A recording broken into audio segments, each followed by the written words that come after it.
Okay, so this little blue light means that that it's recording. So like I said, the first thing that you're going to want to try and do is draw all of your information. So we still have this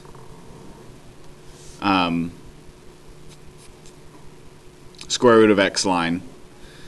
And then we have our boundaries at 1 and 4. And then we have our new axis of rotation, the line y equals x. Sorry, the line y equals 1.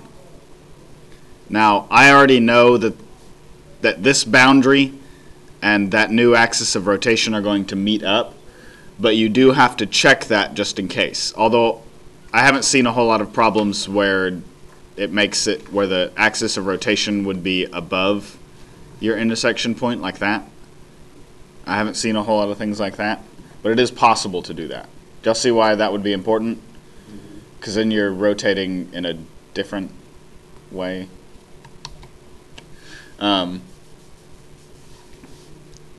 So I know that if x equals 1, then the square root of 1 is also 1.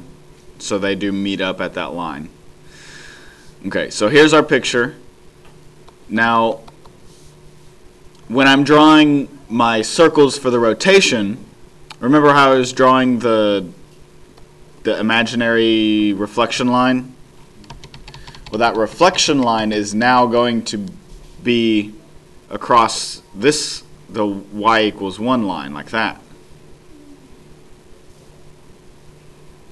So then my circles are going to be here.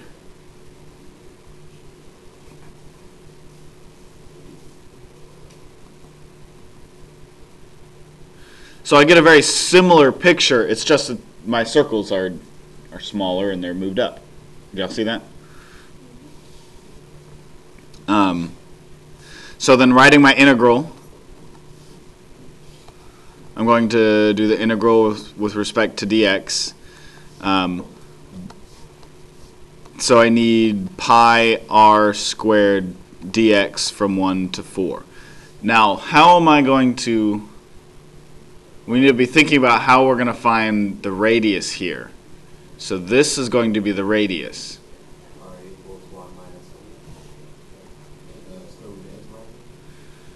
Your radius is going to be the value of your y's, so the square root of x, and then subtracted by 1. So can you see we're taking a height of 1 off of all the y values? So we're taking this height right here off of every other y value. Couldn't you put y fx and then just subtract it over? I mean, like 1 equals square root of x and subtract. You mean 1. Like that?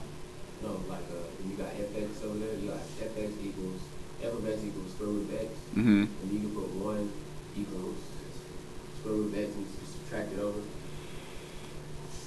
You're saying I could say 1 equals f of x, yeah, and then subtract it over, like that? Yeah, well, like 1 equals f of x, like, when you, like, in the problem it says when revolving around f of x equals the square root of x. So I was saying, like, y could be f of x, and then f of x equals 1 because of the y, like y equals 1, when it's rotating around. And then you take the 1 equal, and then you plug a 1 in f of x, you got 1 equal the square root of x, and you subtract 1 over it, and then you get square root of x minus 1. You get the same thing. Okay. I'm having a hard time following exactly what you're saying, but if you're getting the same thing, then that's true. Okay. So I'll try and ask you later about what you meant. So I like to think about it as just, I know the height of this point is going to be my y value over here, which is whatever my f of x is, and then I'm going to subtract off this value of 1 that we have. So then that means my integral is 1 to 4 times pi times the radius, which is the square root of x minus 1 squared dx. I have a question. Yes? If y was a negative number, you would add it? Yes. So you're saying if y was... Like a negative 1? Yeah, we'll look at that in the next problem, okay? Because I'm confused why it's a negative 1. I mean, so why you're subtracting it. Is it just because it's getting smaller? Or Yes. Let me finish out the problem, and then I'll answer your question. Take more time to answer it. So at this point, you're just oops, that's not a 2. What I would do with this integral,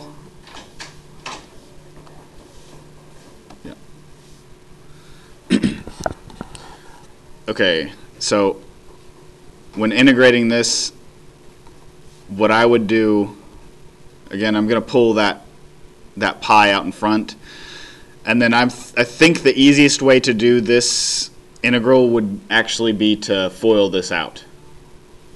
So I would end up with a square root of x squared minus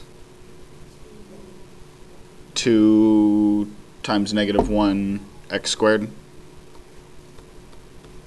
Oh, sorry, not minus. Let's leave that as a plus. Not x squared either. And then plus 1 dx. If you have something that's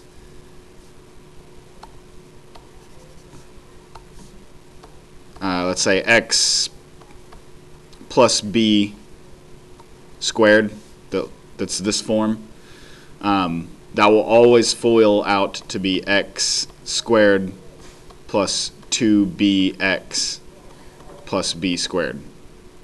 does it matter if x and b are like that? Because usually I do x first, but it doesn't matter. Right? Because we're just multiplying? Yeah, you're just multiplying, yeah. It doesn't really matter.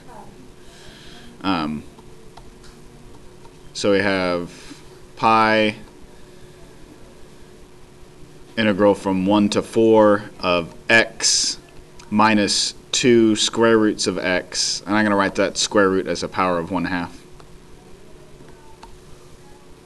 X to the 1/2 plus 1 dx. I'm going to need some more room. I hate how this doesn't go with it. So then the integral will be x squared over 2 minus 2 times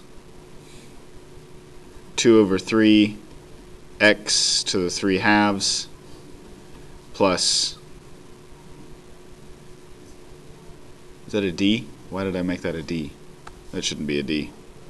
That should be a 1. So then the integral is x, evaluated from 1 to 4.